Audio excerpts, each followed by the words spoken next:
Well, good evening and welcome to Live and Honest with Paul Hinman. I think it's going to be another fun evening when it's got me, you, and YouTube and technology in between us, but we'll see where it goes. And I have to be honest, because that's what I said this is about. I think I'm more nervous now than I was 4 episodes ago on the first one, because each time I keep getting bucked off the horse, but we're back on and we're going to try again. We really continue to be, I want to say, sliding down the hill, and my wife is really wanting to go skiing this holiday season, and it's kind of interesting to me that of all the things that have been closed down and that have been not open and restrictions and everything else, but yet we're able to go to the ski hills.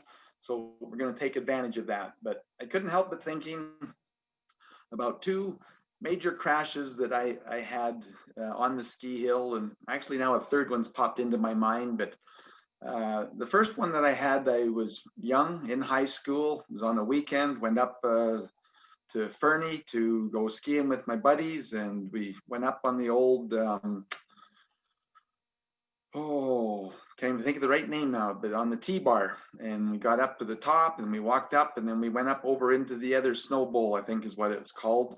And anyways, when we got in there, there'd been an avalanche, and it was very difficult to ski because everything was just in big boulders, and it was just, you couldn't turn. It was just brutal. And back in those old days, when you got to the bottom of that bowl, if you didn't hit it full speed, you walked out all the way back to the T-bar. And so I let my friends go ahead, and I thought, I think this is the last hill. And they didn't quite have the risk tolerance that I have. And they said, well, we'll walk down over and we'll tell you, go over the hill and we'll tell you whether this is it. And so they get down there and they look over and they give me the 2 thumbs up. Yep, go for it. And so I jump sideways and I just start shooshing down the mountain and hitting all these bumps and going really rough. And then I get to where they're standing and they start laughing. And lo and behold, I take off over the edge into a ravine that's right filled with trees. And long story short, snapped a bunch of branches. And back in those days, we had our skis tied to our legs for safety straps. We didn't have the ski brakes. And so I'm kind of sitting there hanging at the end, finally came to a stop and thought, oh, I actually made it through this not too bad and I'm okay. And then all of a sudden, snap, branch broke and my ski whirlwind around and came down and hit me right on the top of the head here. And I still have a really bad old scar from that. But anyways, when we start getting in these disasters, we often wonder when we're going to come out and what we're going to be like in the other end. And the other bad accident that I had, it was again, actually at Fernie that time as well, but it had rained and it was icy, and me being me, just couldn't waste a day of skiing, but up there skiing, going down the ice and really struggling and getting going really fast. So I'm trying to slow down and I'm, putting on the brakes, and my skis are just a chatter. And all of a sudden my bindings popped. They weren't set tight enough for that hard a torque. And I wiped out and I proceeded down this icy mountain and picking up speed. And all I could see were these trees ahead of me. And this is about 7 years from my previous accident. I just thought, oh man, what's going to happen to me? I just kept crashing. And I got where I was going forward, had my hands out ahead of me, but I'd go off the moguls and I'd come back down and just and anyways, you're just speed's going faster, you're seeing those trees coming, and I'm just praying, I don't know what's going to happen. But anyways, luckily I got down, went through between the trees and got stopped, and just bruised and sore after that one. But the reason why I'm talking about this is because right now we're all sliding down this slope, this mountain slope with COVID, and we just don't know where we're going to go. All of the news that just keeps coming out is very concerning. We're struggling here. The healthcare system is absolutely taxed out. The workers are just in emotional and physical rough shape. And we just don't know when we're going to come to a stop, and it's a problem. And like I say, I've talked to doctors and nurses and respiratory therapists that they're emotional wreck, they're crying and don't know what to do because of the situation. And that's the predicament we're in right now. It's Christmas. I don't know how many of you saw, but I put out a letter last week to the MLAs asking them to please give us our Christmas back. There was no reason to lock us down. And like I say, we're able to go skiing, yet there's lots of things we're not able to do. And I think the domino effect and the collateral damage is continuing to build.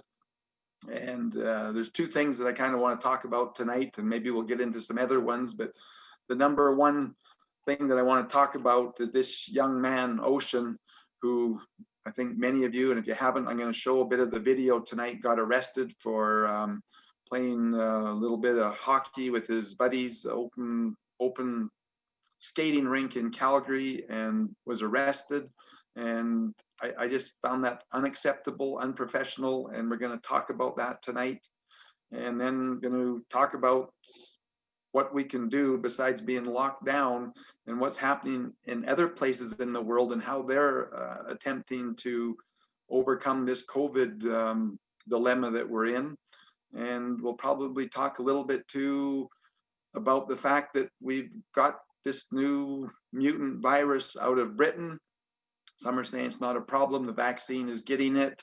Others are paranoid, and rightfully so. We don't know what's coming again. But it's very disturbing to me that when we look back to March, when this pandemic, this so-called pandemic was first called out, that we didn't know how we're going to handle it, what we're going to do. And the question is are we prepared for a pandemic? And I have to say, after this long of time, that there's no question in my mind that our government failed to prepare for a pandemic. If we would have had the 30,000 deaths, I think that we were being told in Alberta at the start of this in March, and it's a real problem that we've had the 851 or 57 deaths, I think. But what would we have been like, and what would happen to us if we would have had a real pandemic and 30,000 people had died in this last 9-10 months? But anyways, going back to what I want to say is the root of the problem, and our prime minister, and maybe we should talk, just throw out this for a little bit of fodder, but this week's been quite a week where our prime minister has been caught in collusion, and this, you know, with the Chinese government and Chinese soldiers on our soil here, doing exercises on our bases, which I just find astounding that we would even consider that. It's also been revealed this last week that when our soldiers were over in China at the Beijing Games, they were instructed to salute the communist leader of their country. Other countries did not do that, ours did. And these are all, I think, real problems. And we'll probably be talking about this in the next couple of weeks. And again, especially with what turns out down in the States, because to me, that's still up in the air. We don't know where it's going to be, but we're in a predicament. And I want to say that it goes back to constitutional law and what our citizens actually protected in the different countries from. And does the government have the right to protect us from ourselves? And that's a bit of the debate tonight that we're going to do. But I want to start off here. I'm going to show a picture here that really kind of, what would I say, brings it all to the forefront, because this to me is the predicament that we're in. Hoping technology is working this week. And what you should be seeing right now, and again, my tech people are away and they're going to text me if it's working, but hopefully it is working. And you can see a picture there, and maybe I need to expand it to full screen. Just like I say, this technology stuff is a frustration to me, but says here, the law is not a moral compass. Wonderful. I'm getting a text saying that it's working, so that's comforting. Thank you. The people who hid Anne Frank were breaking the law. The people who killed her were following it. And I think for many of us here in Canada, that this is a pretty profound statement that we can all, I guess, relate to and think back, because Anne Frank, because of her diary, all that we've learned about those atrocities that were carried on there. And I want to point out that, Hitler came to power in a democracy. He incited the people, got the people angry, said the people were going to be protected. But I've talked a lot about it, and I'll talk a little bit right now, this idea of democracy being the worst form of government, except for all the others. And that was, I go back to Churchill, who said that. And I often talk about, well, okay, if we look at all of the leaps forwards that we've had since, I want to say since Canada even, in 1867, we formed a nation. And if you think what we had here in Alberta, it was a lawless land that only the explorers and the trappers were out here exploring this part of the country. But we signed a constitution out east. Four provinces, I think, came together, Upper and Lower Canada, and signed a constitution. And in that constitution, certain rights and privileges were enunciated and said what we could have. But it failed on a few counts, in my opinion. And for me, the purpose of a constitution is to actually protect the people, to protect the individual, to protect the individual's life, to protect the individual's freedom, to protect the individual's property. And that first piece of property that every individual owns is their own selves, their body. And then to protect their pursuit of happiness. And if a constitution doesn't have those four things, I think that we haven't learned enough from history. And oh, someone's telling me I got a text here, so I'm going to take a quick look at it.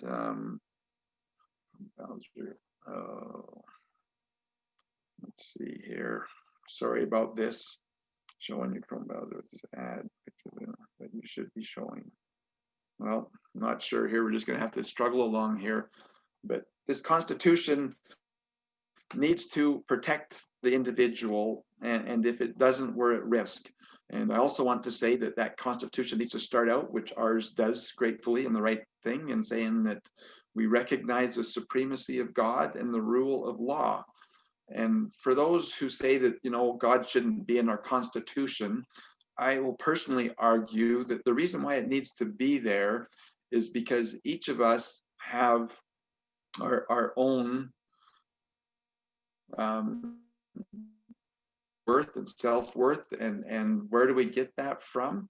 To me, we get it from a higher power, because if you say we get it from the government, or we get it, from some other source, then those sources, if that's where they've given it to us, they can take it away. So to me, we need a constitution that recognizes the supremacy of God, the rule of law, and then the individual's life, freedom, property, and their pursuit of happiness. And those are critical. And this dilemma that we're in with COVID, and again, I hesitate calling it a pandemic because of the actual numbers. And again, the World Health Organization changed those numbers to justify this as a pandemic.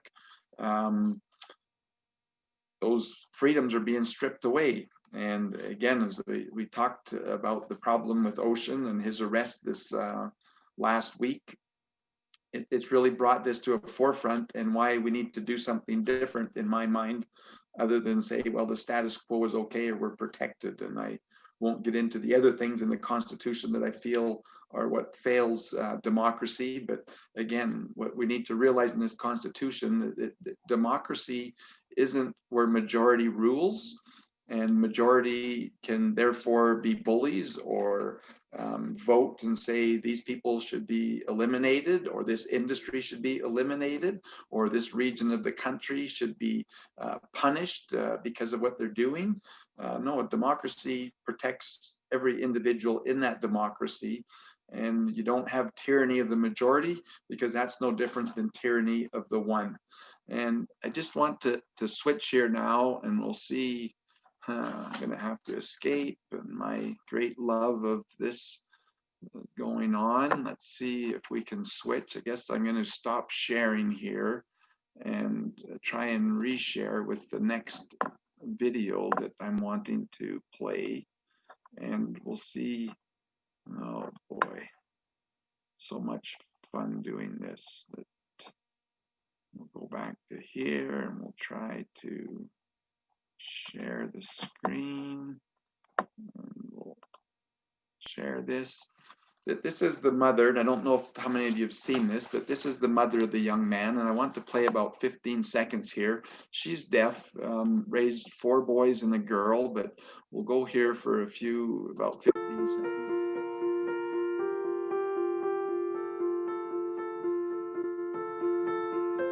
Okay, and so this is the young man here, and this video shows he was recognized, you know, as a remarkable family last year by Sportsnet, and so he grew up sign languaging. That was the first language that he learned, and then verbal.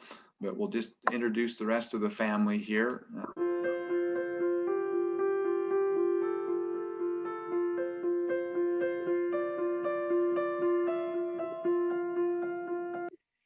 I guess we'll say this is my family. So, can it be any more Canadian than that?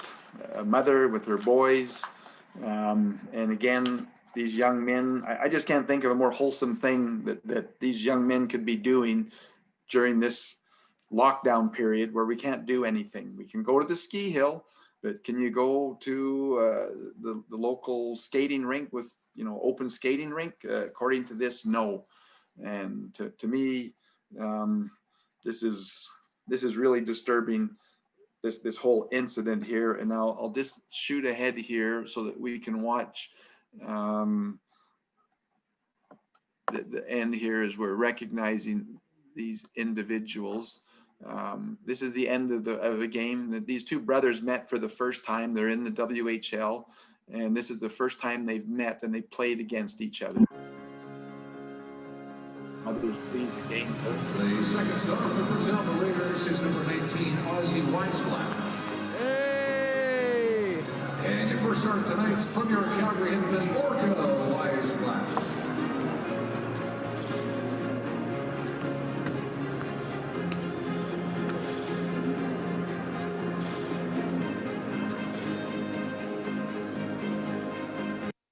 Okay, so there she is, seeing her son for the first time in 3 months, but, you know, very touching, moving video there of this individual. And I mean, is there a more wholesome family? Is there anything more that we as Albertans look up to and are excited about? Most families are thrilled to get one son, one individual into elite sports. And here this deaf mother has got 3 sons in there, and the youngest one, Oaz, was actually drafted to the Medicine Hat team 8 days after that. And so really, you know, quite amazing. Now I want to show a bit of a video here, and I hope I got it in the right spot. But here's this same young man doing what I call a very wholesome, safe activity. And yet this is the outcome and the dilemma that we're in. You're welcome to go, but you might want to help your friend. Yeah, what's his name? Why are you calling a gun? It's not a gun. It's a taser, and he's under arrest, and I have the authority to use force to effect an arrest. What is he under? We'll just leave it alone. Okay. Let's go. Okay, so isn't that nice? She comes over and says, it's not a gun, it's a taser. And by the way, I have authority to use force to make this arrest. So like, they're obviously in a great deal of danger. And they're coming over to let these young men know that they mean business. What's his name? Oh, let's go. Oh, No, he didn't. So listen to me. And I heard him say, what are you doing? What are you doing? Yeah, like videotape. Hey. Videotape. What are you doing? Uh-oh. What are you guys What are you doing? guys doing? You're under Why are you? arrest. Why are you? What are you grabbing me? doing? Why are you guys grabbing me? Like, why are you guys grabbing me? What are you Whoa, doing? whoa, What are you whoa, doing? Okay, gonna stop sharing there and go back. But as you saw, they started to use violence on this young man who kept asking, why are you doing this? What are we doing wrong? Like, what do you mean a health act? And going from there. And this has been very controversial. And I've read way too many posts of people saying that no, the police have to have this authority, and no, we need to listen to the police when they do this. And I want to argue that no, what we need, and again, I've always been against that. I've always been against this idea of what you call the police force or a police state. And I've always liked the idea of peace officers, and that they're to keep the peace and protect the peace.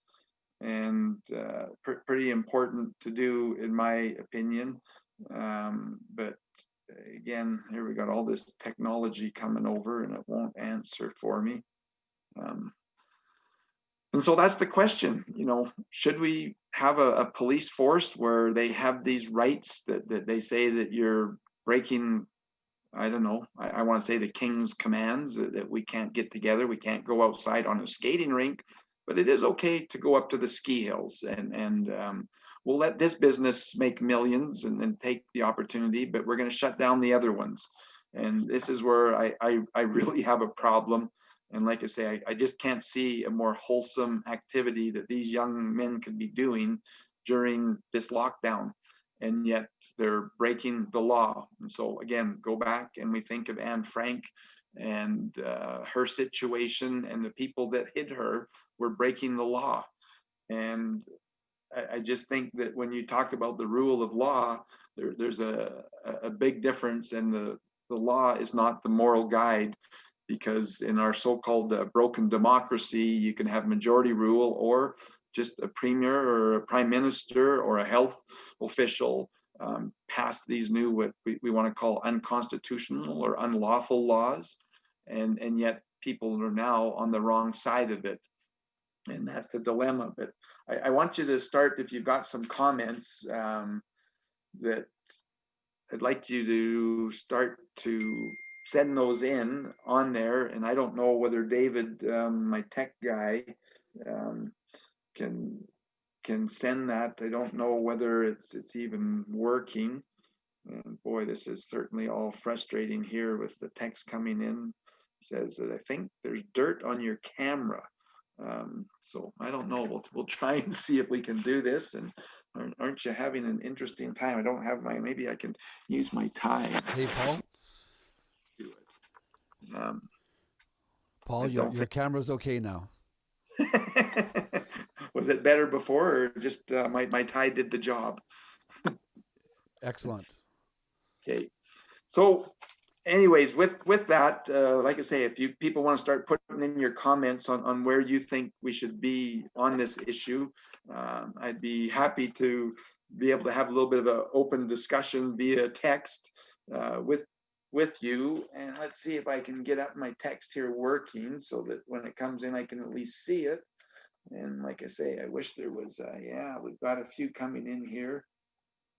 It's late for the announcement, but yeah, that was an interesting thing. But so, like I say, the question is in a police state, which I feel that's what we're in right now, with the premier telling us we have this lockdown and we can't get together as families for Christmas, and that this is necessary,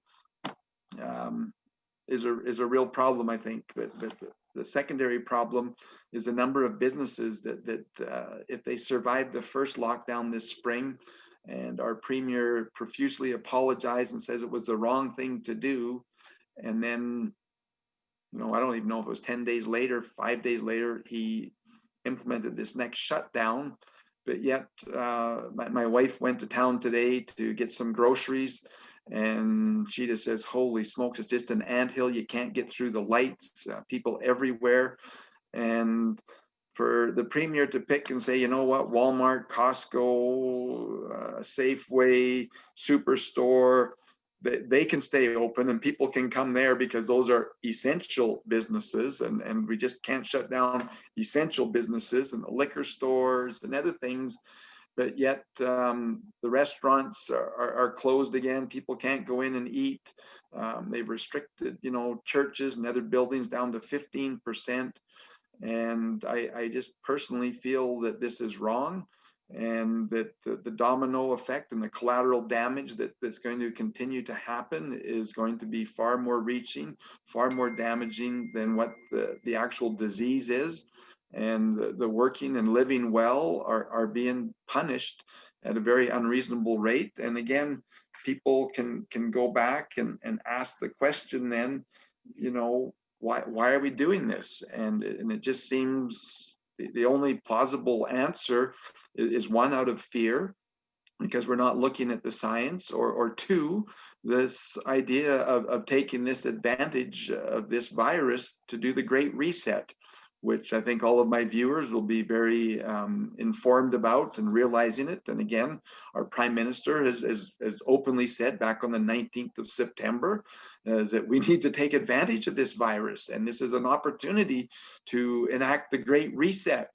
And the only way they can really do that reset, in my opinion, here, especially in Canada and in the West, is if they lock down and undermine our economy and turn us all into beggars that we need to look to the government for our handouts. And this, again, is a big problem. And again, I'm getting more phone calls in and everything else. And I was trying to hang up and I didn't, but hopefully she'll send me a message if that works. I'm getting someone here saying that it's not on yet. So maybe what I need to do is take a phone call and you guys can enjoy this, and we'll see if in fact it's not on or people are in the wrong spot. That's why, Bev, if you want to try calling back again, but you can't hear me. Let's see here if I can.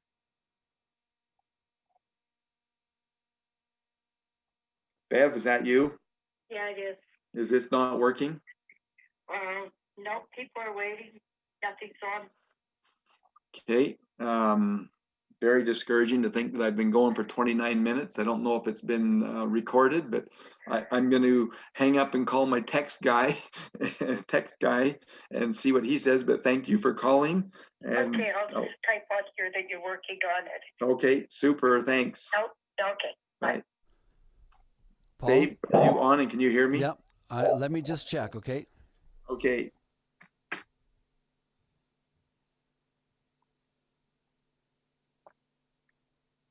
She says people are typing in and not on it. So are people on a different link possibly? And we got more than one link out there?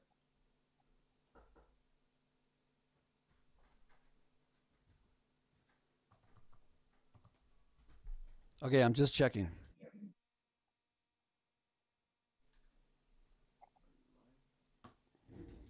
Yes, I'm. What's that?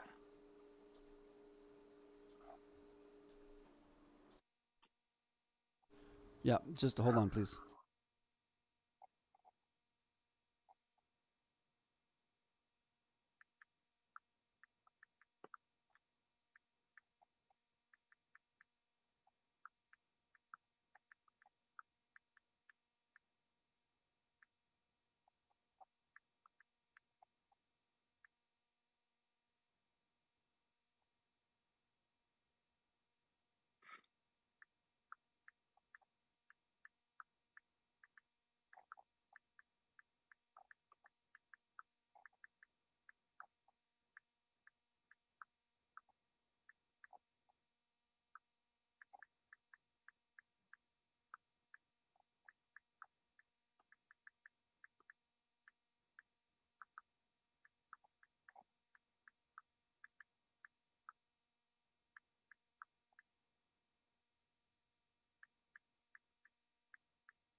Okay, the video has been updated. What does that mean? That means that people should be seeing the stream. It's not coming on mine, or do I need to do something to get mine going? Okay, so if everyone goes to paulhinman.com/videos and then press play on the YouTube video that's there, it will be playing So from the start, or is this, live. so we need to start over then is what I'm asking. Nothing got recorded? It's all been recorded, but it looks like Okay, but the link had are changed on us. are you texting that out, or do I need to go to Paul Hinman? What do I need? Where do I need to go to? Okay, so everyone, it's the same link, paulhinman.com/videos, and it's on Facebook and in the different areas on Facebook that we've posted it. People just need to refresh the page on paulhinman.com/videos.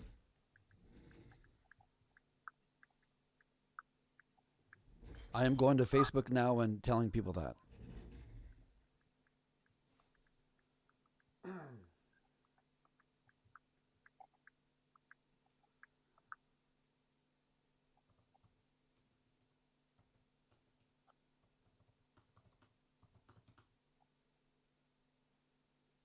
Well, I don't know if I'm live. I don't know how to refresh my own page because I kind of have it on my iPad here so that I can read the questions as Oh they're no, coming.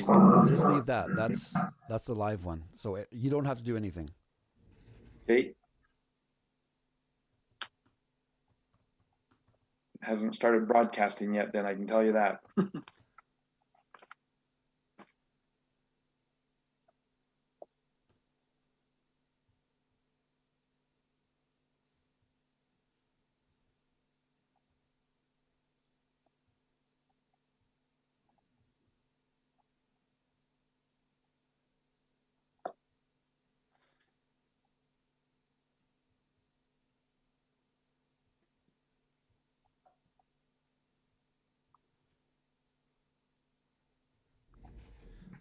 So just so you know, we are live, and you can continue, or we can wait until people start adding.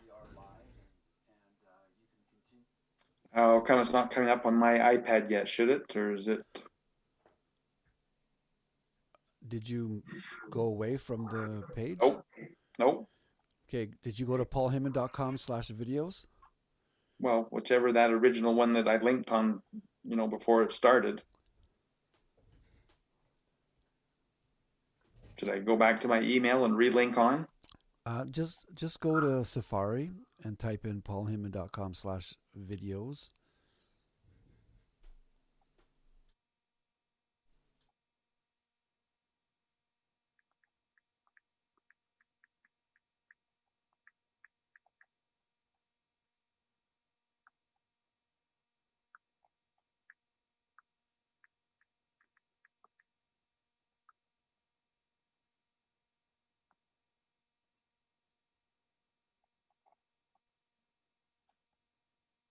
Okay, it says next broadcast live in 00 minutes. What am I supposed to do?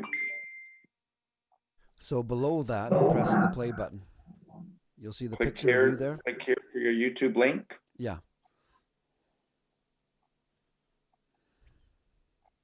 Wow. Okay. So,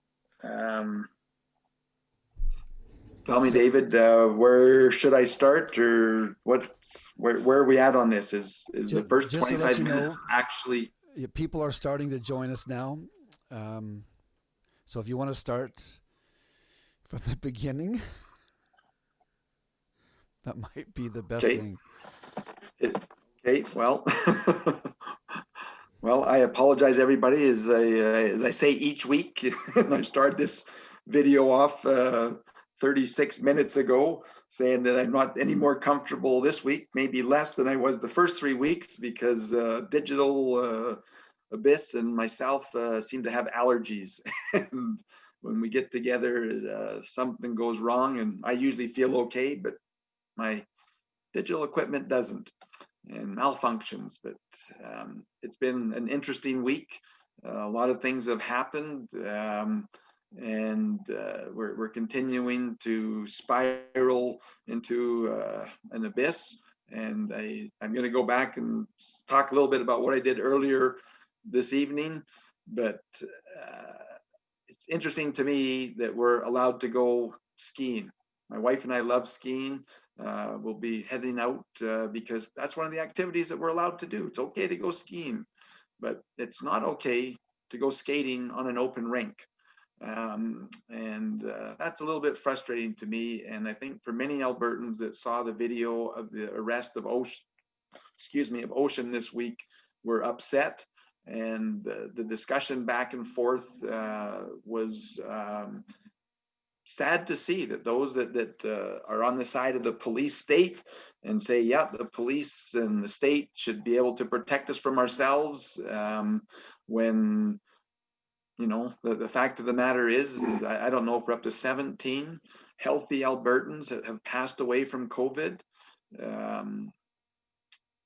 And 851 Albertans, though, or 857 have passed away, which is a tragedy for every family, for every lost life. But I don't know what else one can say, except for you have to look at the whole, and you can't just focus on one life or one individual. And again, if we're losing 2 or 3 lives every day to COVID, and that's front and center of the news, what about the other 58 that lost their lives? Do they not count? Is the only thing that counts in Alberta today and in many parts of the world is just how many and who is dying from COVID? I read an article this week that young people like this young Ocean, who is out playing hockey, has a much greater chance of dying while driving his car back and forth to work or to get food or something else than they do from COVID. If we were to take the I want to say the mentality or the reasoning for this shutdown, and this is different, I realize this, but if we really want to save deaths, well, one, we could shut down cars and say, you know, there's no more vehicles in Alberta, we're suffering too many deaths every day. Or we could do as we're currently under and say everything is shut down to 15%. And so in most places in the province, the highest we can go is 100 kilometers an hour. So we'll only go 15 kilometers an hour on our highways. And again, you know, if we're in a school zone, well, then you'll go down to 3 or 4 kilometers an hour, and we're going to slow everything down so that we can save the world from accidents and problems. It's also interesting to me, but I couldn't find this one report that I read a couple of years ago, that we continue to have government step in and say that they're going to provide greater safety and greater, well, just greater safety. And we're always raising the level of safety equipment, and whether it's boots and you got steel toes, and then you got boots and you got steel shanks, whether you have to wear glasses, whether you have to wear a helmet, and it just goes on and on and on. If you look at, you know, workman's compensation and all of the rules and regulations that they've got, it's amazing. I remember at a very young age, at 5 or 6, I was quite active. I was a gymnast, and I loved climbing up and going up the trees at the farm and down. But my father built a shop, and at the one end we had 8-foot walls, and at the other end it was a 16-foot wall. And my father literally had me up on the other wall, and he was on a step ladder and up 16 feet. And my uncle was on an old tractor with a front end loader with a long boom and lifting the rafters up. And I was up there nailing down my end. My father was on the other end, and we put these rafters up. And today you're pretty much stopped from even going up with all the safety equipment we have. And now you see big forklifts and front end high cranes coming in, and they build the roof on the ground and lift it up, even when it's only 8 feet off the ground. And the question is that the role of government to continue to raise the level of safety? But yet, like I say, this report that I read a couple of years ago, and I can't find it, it tracked the number of accidental deaths since like the 1890s. And it was interesting whether it was 2 or 3%, but with all of the safety rules and regulations that we've put in, we still lose 2 or 3% of people to accidents every year. And so we as humans are able to carry on and find a new way of losing our life, regardless of all of the oversight of government. But going back to the predicament that we're in, and I just want to give one other story here. I apologize because I gave it earlier, but my wife and I, we love skiing and we're going up there, but I couldn't help reflecting back to 2 major accidents that I had in my youth.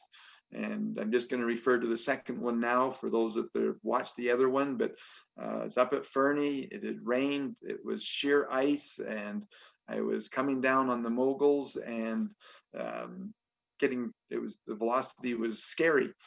Speed, and so I'm going sideways, putting on the brakes, everything I can, and my skis are just a chattering, and all of a sudden, snap! My bindings popped, and I came out of my skis. Had a pretty hard fall. It was icy, and anyways, I finally got around to where I was going forward down the hill, but just going off those moguls and hitting and off and hitting and just getting beat to a pulp. But all I could see was trees at the bottom, 500 yards away, 400 yards away, 300 yards away. And it wasn't a fun trip going down there. And I just speeding up the first yards. There's nothing I could just sliding down there. But luckily, I didn't run into a tree and no real injuries, bruised up and hurt. But the question is how bruised up, how hurt are people from this COVID lockdown and what the government's doing to us? And again, telling us that it's for our own good, it's for our safety. And I have a problem with that. And again, so what we're going to talk about is what is the role of government? Is the government in the right? And again, the comments about this young man this week being arrested were quite interesting, but going to try here and see if we can do this again. And I'm going to put up a little picture here that I thought was very profound that I saw this week. And I don't know, David, is this coming up, and can people see this? This the top, it says, the law is not a moral compass. The people who hid Anne Frank were breaking the law. The people who killed her were following it. And that's the dilemma we're in right now. And in democracy, where we supposedly have this rule of law and we're all to abide it, and many people were commenting on this young man and his friends that were out playing shinny hockey on an open rink and saying, well, they were breaking the law. And I know this has no comparison to the atrocities that the Jewish people and others did during World War II. But the question is the law the moral compass? Is the law what is right? And in a democracy, I've often said and spoke on this, it's the worst form of government. Churchill said that, except for all the others. But I truly believe that we can learn from our mistakes and we can improve, just like we have in treating even COVID. What we know to do now is very different than last March. And, when you see the improvements, whether it's in flying, whether it's in boats, automobiles, just anything in life, if you go back 100 years and compare it to now, there's no comparison. But yet we can go back 100 years for our Constitution, and it's not improved and it's not any better. And worse than that is that people have learned to use the loopholes and created a divide and conquer attitude where the majority rules, and it's okay for the majority to pass the law and to take the life or the living or the hope of other people and say, well, it's the good for society. And so I just think that we're in a real moral dilemma here. And let's see here now, if I can switch back over and go to the next video that I want to show. Oops, that's not the one that I want, or I guess I showed it earlier. So we're at the last part. I'll back up here to the first part. Okay, this is the Home Team Heroes by Sobeys, and this is.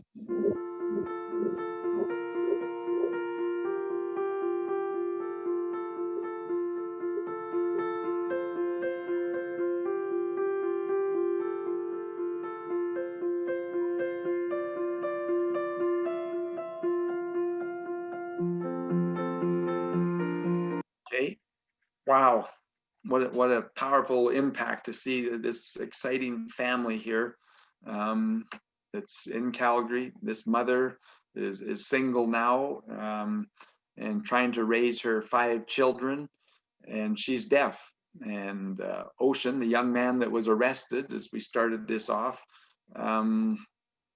is the object of this. And again, asking the question, is it right? Should they have been arrested? And I'll go back. We can go skiing, but we can't go to an open pond. And I think there's a real problem with the way these things are being enforced. But what's a more wholesome thing that these young men could be doing than to go and playing shinny hockey on an open rink under this lockdown? And yet, again, another sad thing that we've got into is we got the snitch line, and we've got those people that seem to think it's their civil duty to be reporting on people that are breaking these laws. And we're deteriorating into a totalitarian state, and it's very scary for me and for anybody who has come from the communist countries. And I know many family and friends that have been able to escape communism. And it's just, for them, they just can't believe that the people don't see that this great reset and what they're trying to do. But anyways, I just want to shoot ahead here with the family and to show you at the end of the game Paul? here. This is the first Paul? time. Yes. You need to close the Anne Frank picture. Okay, let's see here if I The can do video's that. behind it.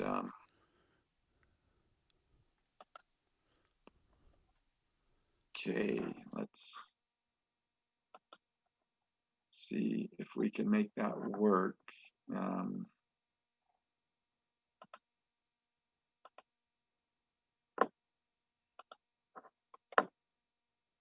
Do we have the right picture there now, David? Yes. Okay, did they get to see the first part of the video then, or did I mess up on that again? They did not. So I should back it up then. Yeah.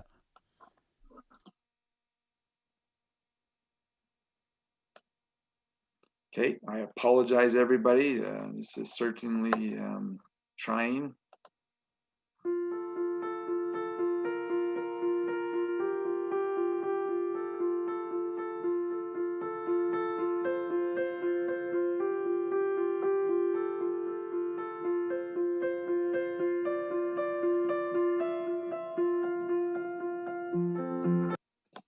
Okay, did that work out, David? Were they able to see that? Very good. Okay, very good. So what we have here is I want to say is a role model family that have had a lot of struggles and tough times going forward. And again, is there any better model family? I just think it's an incredible family and quite an opportunity for them to be role models in the community. I want to slip ahead here because 3 of these young men at that time were in the WHL, and here they are, 2 of them meeting for the first time. Want to. What did she say? She's like, I think they're both. So. Porco Weisblatt has a partial break for Calgary to the Reader, and then the shot, he scores!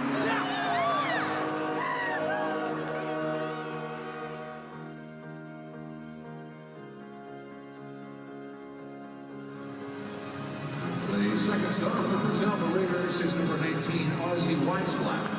Hey! And your first start tonight from your Calgary Hinman, Orca Weisblatt.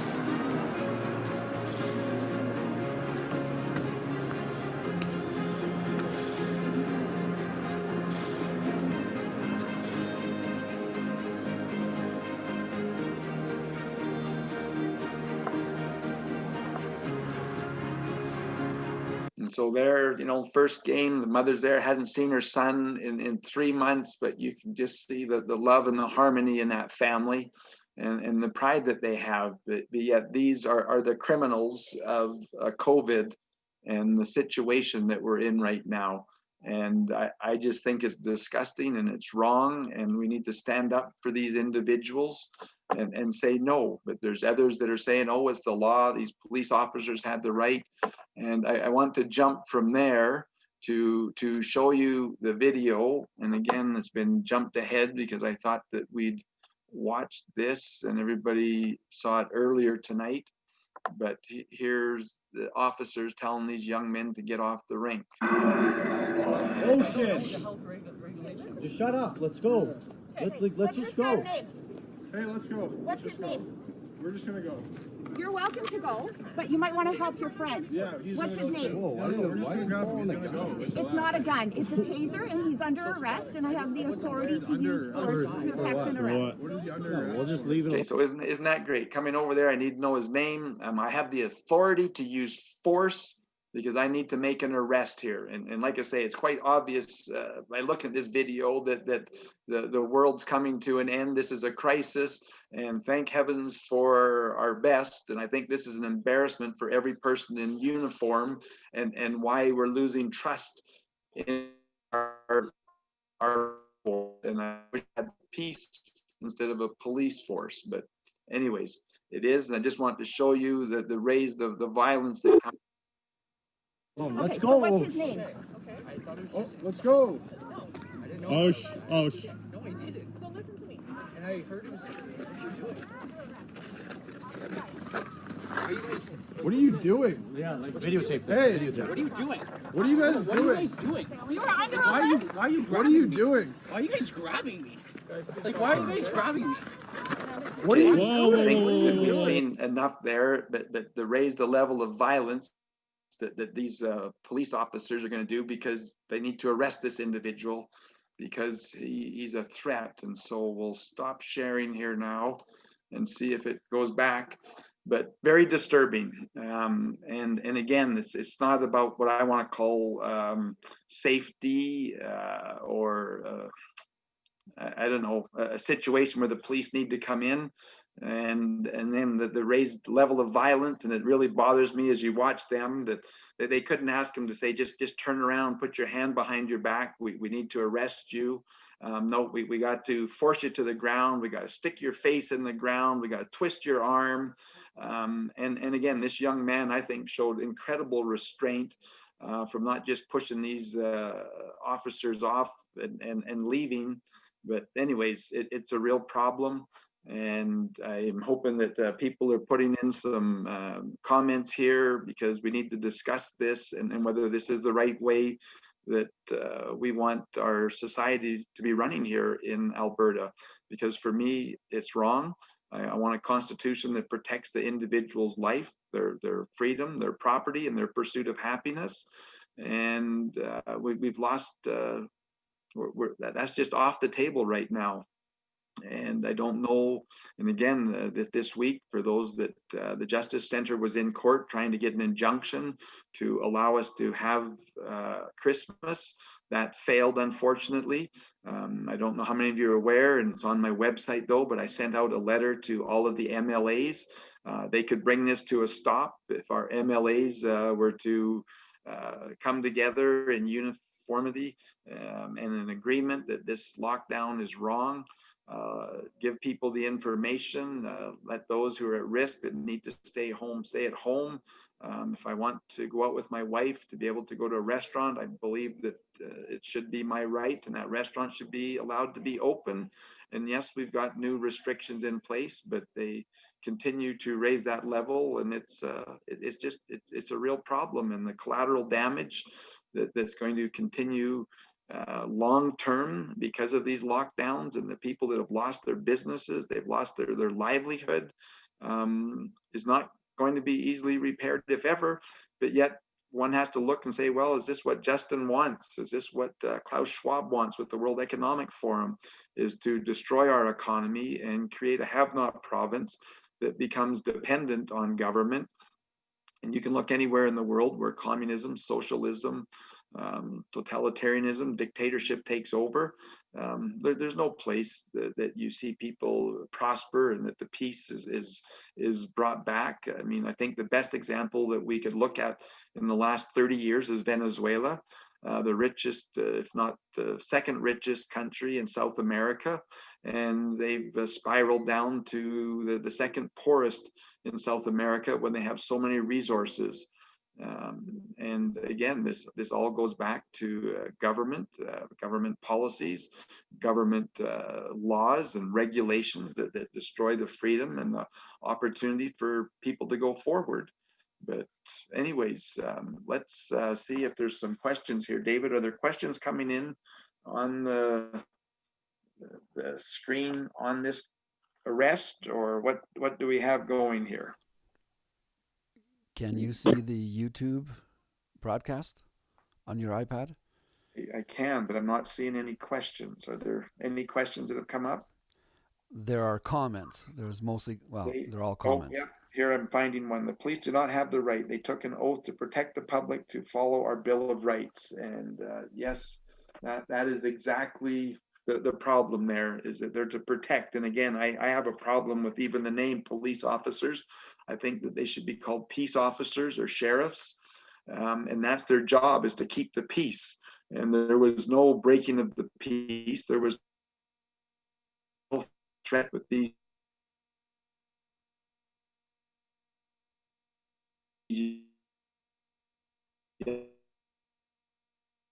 men.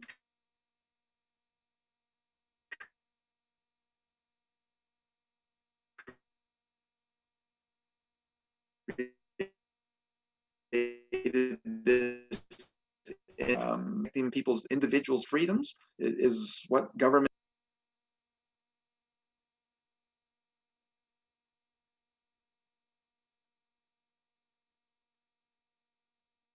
Looks like Paul's internet has gone down. He does live on a farm, so sometimes the internet is bad, so I'm just going to get him back now. Just hold on for a second, please.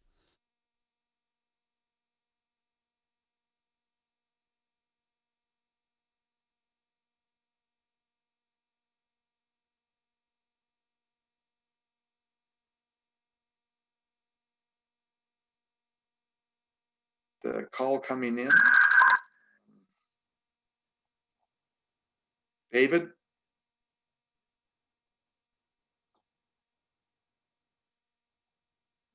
This technology, it just continues to haunt me. Doesn't matter which way it comes from. It attacks me from the right, attacks me from the left. Paul, your internet cut out. Yes? Your internet cut out, so you were gone for a minute.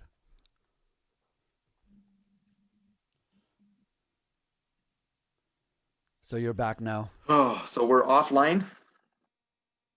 Nope, now you're back. Well, is it going to come on to my... Do I have to refresh my iPad to see that it's back on, or do I just... Oh, there it is. I'm back on. Well, I apologize, everyone. Like I say, that technology and myself, we struggled to be in the same room at the same time, trying to work on the same project. we'll carry on here. So anyways, going back to Ocean and this incident, I just think it's an embarrassment to all our frontline workers that are there to protect us, and their job is, to be getting the criminals and those people that are causing problems. These young men weren't, and they were out of order. very unprofessional. The foul language they started using, and yes, the young man maybe started, but there's no point for them to go on to that point and then to start threatening that they're going to taser him. And then, like I say, the kneeing that they were doing and trying to disable him is just unbelievable to me. Very unprofessional, and I think that they owe this family more than just an apology. I think the Calgary Police Force, I was just disgusted with the article that they put out in defending these individuals. And then it goes back to our premier and our health officials saying that this is what we need to do. But yet again, I'll go back. It's okay for my wife and I to go up skiing on the ski hills tomorrow, but heavens forbid you can't get out on the pond because we don't have officials there to monitor it and to do that. And again, these young men have a greater chance of being killed driving to go get some food or some medical assistant or something else than they do playing hockey on an open rink like they are.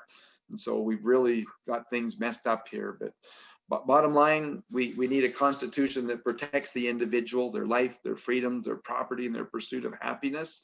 And that should be number one job of the government. Number two should be to be informing us and in that pursuit of looking for cures and answers. And so I want to shift to that because this is the problem. Is this COVID virus, and we're not able to get a handle on it yet, but yet other places in the world are being innovative and looking, but yet they're not being addressed. And so I want to again try and share the screen. Heaven help us here if we're able to do this, but I'm wanting to show a video here of a Dr. Corey. Oh boy, is the screen shared? David, can you hear me, and can we talk back and forth, or are you silent again? The screen is not shared yet. Okay, let's see here then what I can do on sharing the screen. Share screen. We'll take Dr. Corey, got the video sound on. We'll go here. This is a Dr. Perry Corey from California who is before the U.S. Senate committee, and this is over a week old now, maybe 2 weeks. I tell you, talk about a blur. Time's kind of losing its relevance to me, but I want to play here the first few minutes because this is so important on what other places in the world are doing with this. The ranking member's opening statement. I was discredited as a politician. I am a physician and a man of science. I have done nothing but commit myself to scientific truth and the care of patients. And to hear that I'm here because of a political angle, I am not a politician, I'm a physician. I want to start out by saying that I'm not speaking as an individual, I'm speaking on behalf of the organization that I'm a part of. We are a group of some of the most highly published physicians in the world. We have near 2,000 peer-reviewed publications among us, led by Professor Paul Marik, who is our intellectual leader.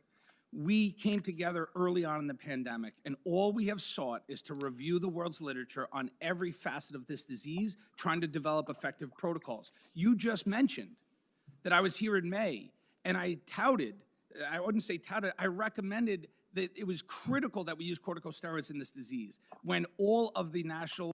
Okay, I'm going to stop here for a minute because I'm getting texts again. Is this not coming through, David? Loud and clear. Oh, okay. Is the Anne Frank thing need to be shut down? And my text is saying I got to shut her down again. Is that in the way? Doesn't look like it.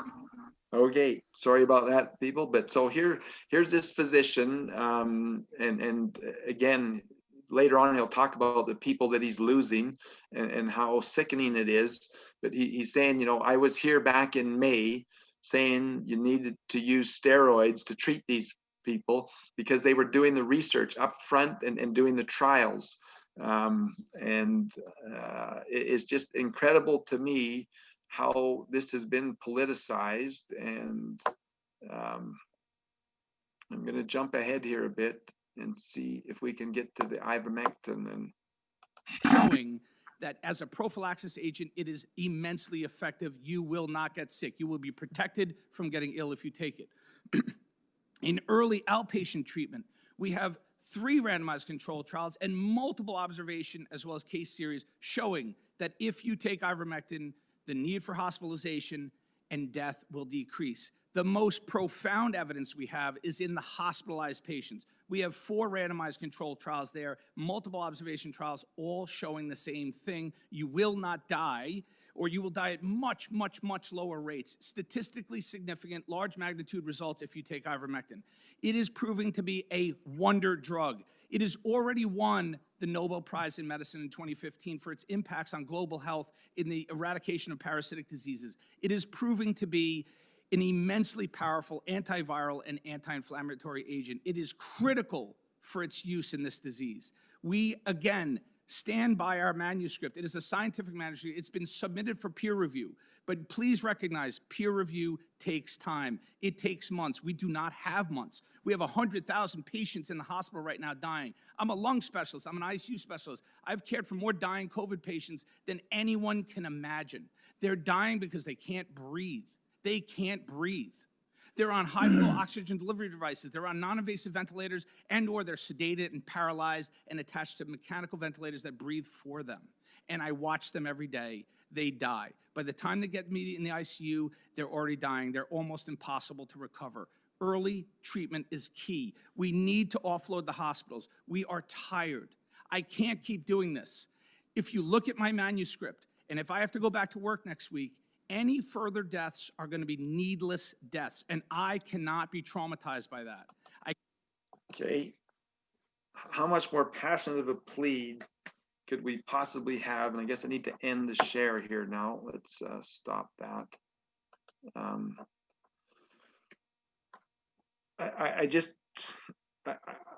I'm without words when you listen to a specialist like this. 2,000 papers that have been published by this working group. They focused everything on there, and he actually goes on, and maybe I should bring it back, but he talks about what they did was they researched and looked for repurposed drugs. And they find this ivermectin, and they found 3 or 4 other ones that help, but ivermectin was by far the most phenomenal of all of the drugs they used, and he's pleading with them to allow it. I actually called my pharmacist that I know here and asked him, well, could I get some? And he says, no, not without a prescription, and for the 4 pills, it's $40 here. They're handing these ivermectin and other antibiotics, vitamin D out in Peru, in Mexico, in India, and having phenomenal results.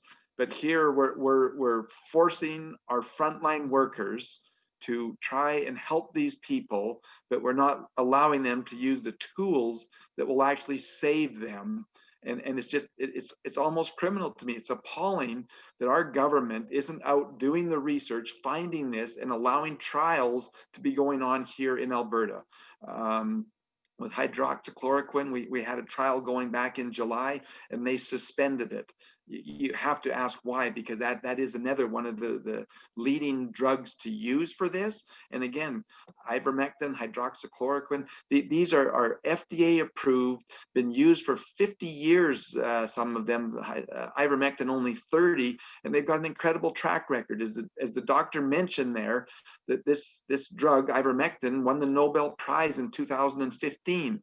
And those of us that are in the farming industry, this changed farming when we could switch and start to use ivermectin for parasitical control and the parasites in our animals. It absolutely changed the hog industry, because that was always one of the biggest problems, and the worms that were in hogs and pork, and the need to cook it to 180, 185 degrees to ensure that all of the eggs and everything else was killed so these parasites didn't get into people. Ivermectin has virtually eliminated that, and is a wonder drug. But yet here in Alberta, where we're suffering and people are going into hospital, have you heard anybody being allowed to prescribe ivermectin to even in a trial period and asking people, would you, here are the results, other places in the world, would you like to look at it? It's just, like I say, to me, it's almost criminal that our government is failing and not acting on this. I want to watch the next video here. And why is it not in order? This is not working, so bear with me here. Nope, that's what I was afraid of. Wow, I've lost my video here, but we'll go to this one then. I'll see if I can share this on the screen.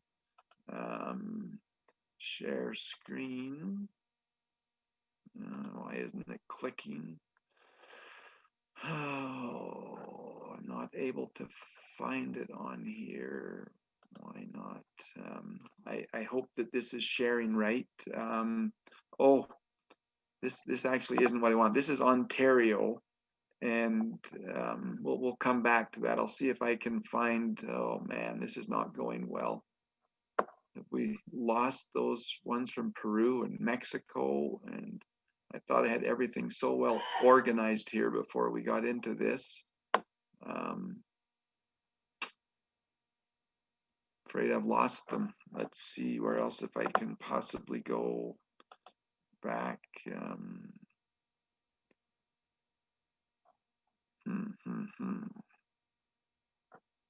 Can't see my downloads now. They're not showing up. David, can you give me any clues on where I'm going to find these? Oh, maybe in this file here. We'll go over here. Ontario.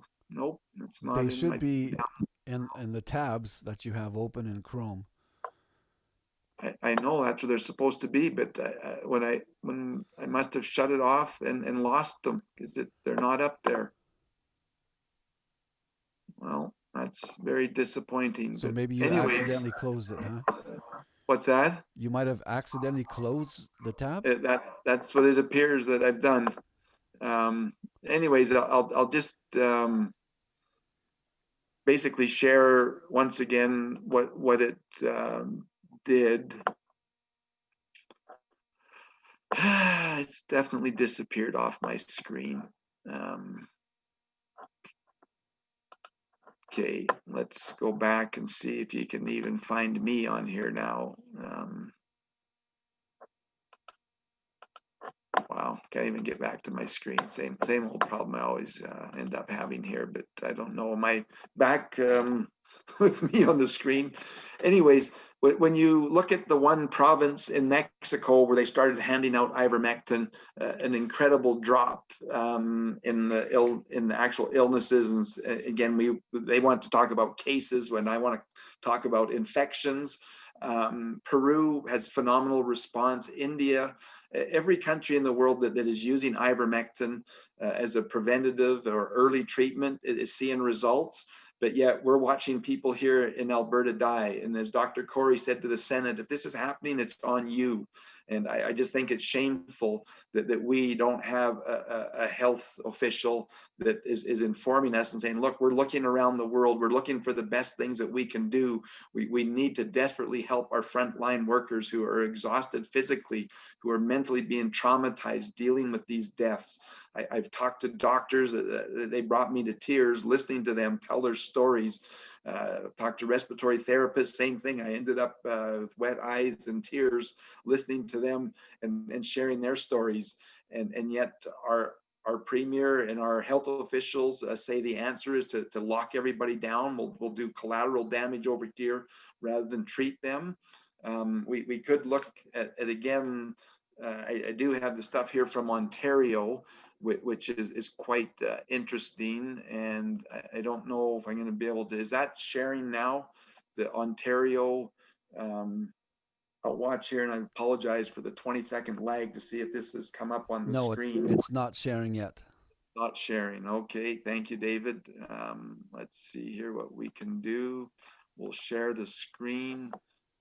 We'll go with Ontario, and this is the number of people hospitalized in Ontario, and you can see back here in March 23rd, where it spiked, and again, very scary.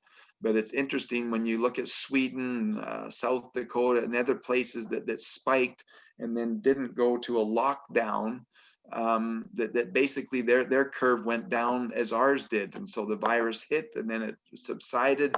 And then we look at the second wave. But what's important on this is to realize is that these are the different categories these are people in senior care. These are people that are in other facilities, and then you have the individuals. So we'll jump to the next one here, and I hope that it goes there. This is the number of deaths that we're seeing.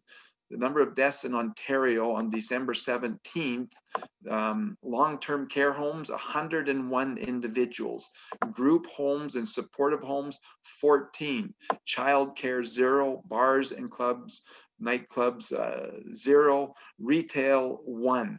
And so it's very obvious, and the experts have been saying this, it's the long-term care, it's the seniors that we need to protect, and yet we're using blanket shutdowns in order to protect these people when, like I say, the charts very much show where the problem is, but we're failing to focus on them.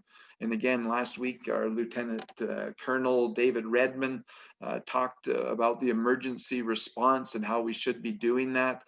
Again, he said that the province threw out the pandemic plan and turned it over to our health officials to run things, and it's been to our detriment. But anyways, we're hurting. Our government continues to hurt us more. Our healthcare frontline people are struggling immensely, and yet we don't have a government that is looking for solutions. And this Dr. Corey, again, and maybe we'll go back and I'll see if his video will show where he talks about the need for repurposed drugs. I think this is showing up here next, and we'll just try playing that, but maybe I need to share this again. Or is this, David, do you know if this is up on the screen? Go ahead. Press play. Cannot keep caring for patients when I know that they could have been saved with earlier treatment, and that drug that will treat them and prevent the hospitalization is ivermectin. I am here today, I'm calling to action. The NIH, their last recommendation was August 27th. August 27th. I want to be clear. I am not here as a politician or a dramatist or sensationalizing what I'm recommending. I'm going to be very clear and very simple. All I ask is for the NIH to review our data that we've compiled of all of the emerging data. We have almost 30 studies. Everyone is reliably and reproducibly positive, showing the dramatic impacts of ivermectin. Please, I'm just asking that they review our manuscript. It is a serious manuscript by... Okay, I just want to stop there for a minute and comment on that. He's begging them, he's pleading them, just review the papers, asking the government officials, the NIH, the National Institute for Health, the FDA, the CDC, he's saying there. And then he goes on, and maybe it was earlier, he talked about repurposed drugs, and he says, I understand the pharmaceutical companies, why would they want to research old drugs and look for a cure? But there isn't one government entity that has looked or funded this research, and he just says it's just wrong. That the NIH, the CDC, and again our own Alberta Health Services, that they should have been looking at this and running these trials and asking patients, would you like to be part of a trial and to try and take this? And instead we're sitting back, letting Albertans die, and not even looking to research around the world where they're bold enough to try these things because they want to save their people. But let's just listen a little bit more here if he gets into that. Serious, highly experienced physicians and researchers. We have, I cannot call on more credibility than we have. We're not just a random doctor who's saying that we have a cure. I don't want to say I have a cure. I'm just asking, review our data. We have immense amounts of data to show that ivermectin must be implemented and implemented now. Senator, the last thing I want to say is, you know who's dying here? It's our... Okay, I'm going to stop there. We'll stop sharing. he gets in and talks about the seniors and the minority groups that are having a much higher impact on this. Don't know now if my screen's working right or not. I tell you, every time I switch over, it seems like the same button, you have different results. But oh, I see on live Facebook that I'm there. But anyways, my point is that government's secondary job, and especially with this COVID, is they have the resources to actually be reaching out and looking around the world and bringing those resources on what's the best practices. And if they're doing it, that they're failing to tell us, to inform us. They seem to be pleased behind the scenes. They act all sober and serious in front of the camera, that they're trying to do something, but yet all of these things aren't being talked about, and it's wrong for me. And I think our government is failing us. I think our frontline healthcare workers are being mistreated by not allowing new medicines to be tried, and instead they want to keep us in this state of fear. And I guess I'm going to close off here, and then David, if you want to read me some of the questions, that would be much more helpful than me trying to do that. But the bottom line here is that we need the government to step up and to take the right actions to protect the people, to protect the individuals, and not to be playing God on deciding who can and who can't live, who can be free and being outside and who isn't, and to start our own trials here if they're skeptic and they don't want to read the trials, the 30 that have already happened around the world. But we need them to step up. There's no reason for us to be locked down and being treated like criminals when we're going out there and wanting to play a little bit of hockey on an open rink. But that's the situation we're in. But David, do you have some questions that you want to read out and ask? First question. What are your thoughts on how to police the police? How to police the police? Well, I think it needs to start at the top. And the policemen are sworn, an oath to uphold the Constitution and the law. And so the first thing that we need to have is the so-called dictators at the top not passing unlawful laws and then asking them to restrict or to enforce these laws. I talked to an individual, a retired RCMP intelligence officer, which I have a world of respect for. And he says, Paul, the first and most important thing that they should be doing when something like this comes along is educating. There should be signs that are being put up if we're going to even have such a law. But they're professionals. And when you go to any group of professionals, whether it's doctors, nurses, teachers, engineers, what have you, they all say that they can govern themselves, and that's why they're professionals. And I, again, question that these two officers are professionals. I think they are very unprofessional. But if they were up to speed and paying attention, they should have come together. And again, it's another document I lost that was put out in Ontario, calling on the policemen to come together and to challenge their management teams, if you want to call it that, those the chief of police, their premier, and challenge them on laws that aren't there. But professionals have discretion, and they could certainly use their discretion to come on and say, look, this isn't the right thing. You need to move on. And they could move on and leave, because most of the people there's a few that stayed behind. So then they weren't breaking the laws of too many on the ice, which is what the original complaint was by some snitch. But I believe overall, the most important thing is to have an elected civilian oversight of the police. It doesn't work to have politicians, because they seem to have an agenda. And again, whenever I talk about elected, I always, and again, go back to our Constitution, one of the problems and why we have the problem is everybody who's elected should be accountable. And the only way they are accountable is through recall. And again, for me, recall is very simple. 50% plus one of the total number of people who voted in the last election can recall an elected official. But I think civilian oversight is the safest way that are actually elected and accountable, and that they come together. And I think a civilian group would say that no, that this is unlawful. We shouldn't be doing this. And to recognize those fundamental freedoms. But I hope that answers your questions. And if not, please text me or email me with some better ideas.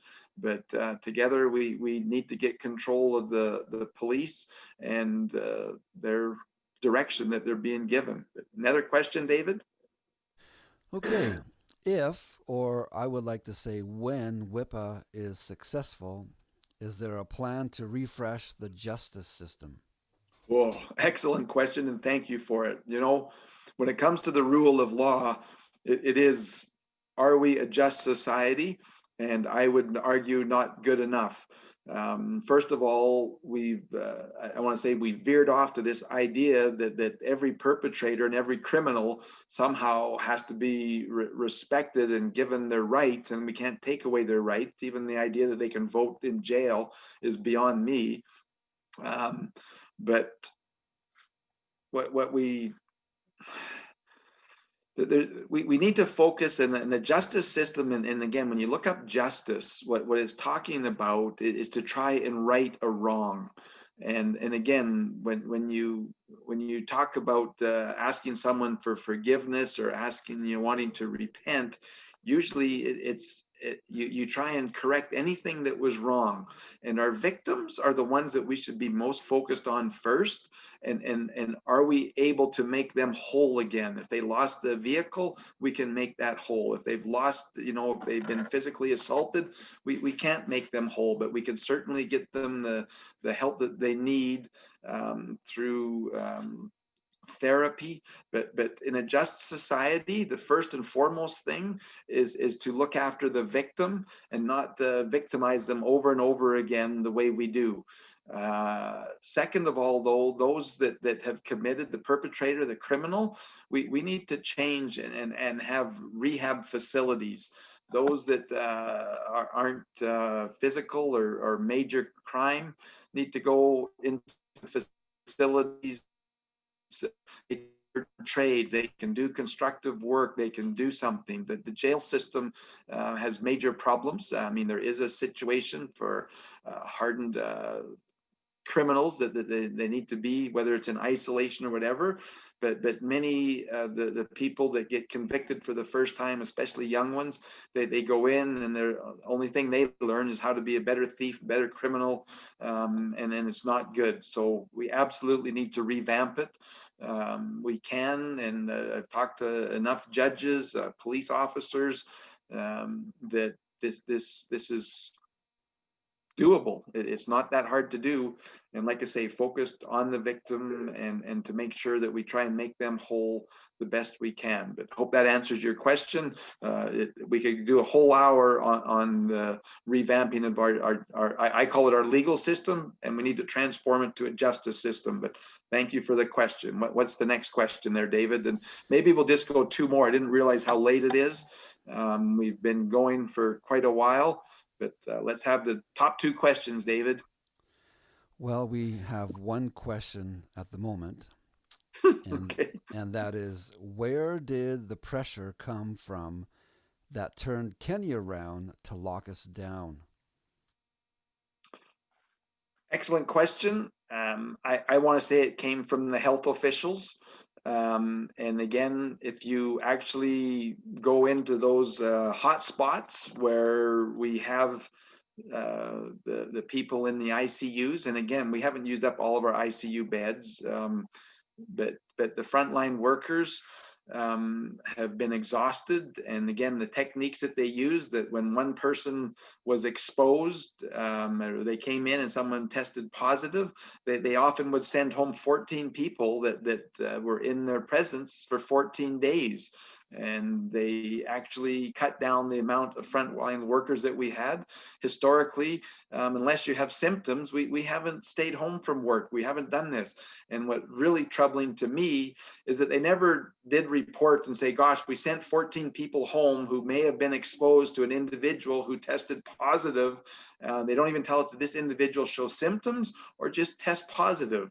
And again, they did never follow up and say, well, we're learning, after the fifth go around that we're sending all these people home, but only 2 or 3 out of 14 are ever testing or showing, an infection or testing positive. And so instead of actually coming in on this and bringing it down, that they opened it up. And this idea, again, we talked in the past about PCR testing and this dog chasing its tail. Has not been to the benefit of Albertans, and it certainly hasn't been to the benefit of the healthcare system. Another thing that is just crazy, that these tracers and the people that they've had making the phone calls, I don't know if they've changed their policy yet, but they wanted nurses to do that. And we took frontline workers out to be doing the tracing when they could have easily hired, whether we want to call peace officers, investigators.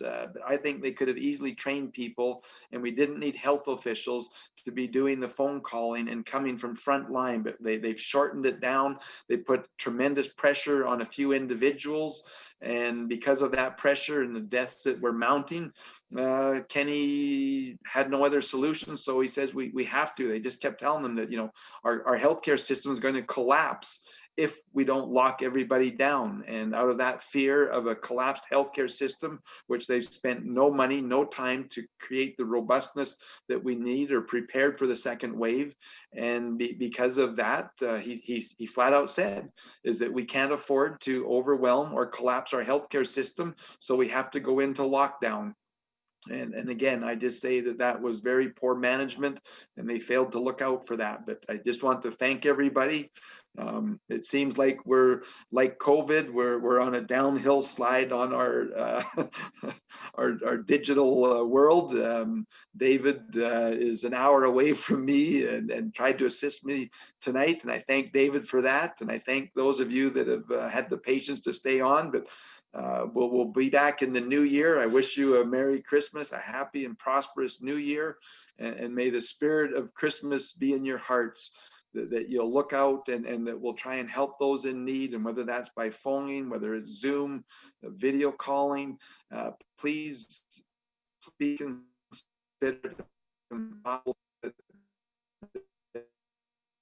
that are struggling, and we need to reach out and try and help those that we know that might be struggling or lonely in the best way that you can. But may God bless each and every one of us, and may the leaders that are making choices be fortunate enough to find the information that will give them the wisdom to make the right choices, that we can go forward and not continue to have this collateral damage. But appreciate each and every one of you, and let's go out there and try and do our best and pay it forward in the best way we can. But thank you, and good night, and Merry Christmas. Merry Christmas, everyone.